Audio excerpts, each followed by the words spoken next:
पुढची अपडेट आहे कोल्हापुरातून आहे। कोल्हापूर जिल्ह्याला पावसाचा रेड अलर्ट देण्यात आलाय। गेल्या 8 दिवसांपासून कोल्हापूर शहरासह जिल्ह्यात मुसळधार पाऊस पडतोय, त्यामुळे जिल्ह्यातील सर्वच नद्या या दुथडी भरून वाहत आहेत। कोल्हापुरातील पंचगंगा नदीच्या पाणी पातळीत देखील मोठी वाढ झाली आहे।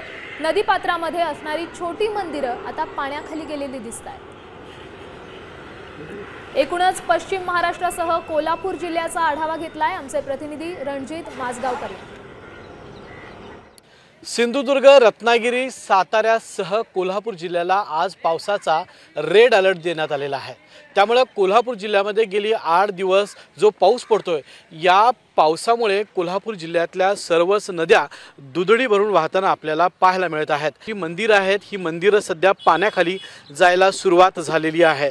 तसंच राजाराम बंधाऱ्यासह 8 बंधारे सध्या पाण्याखाली गेल्याचं आपल्याला पाहायला मिळतं।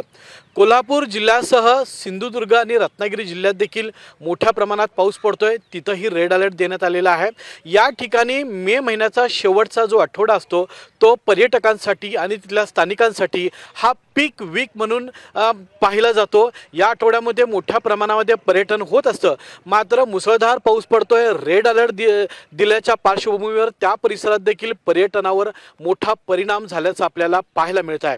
कॅमेरामन सचिन सावंत सोबत मी रणजित माजगावकर, साम टीव्ही, कोल्हापूर।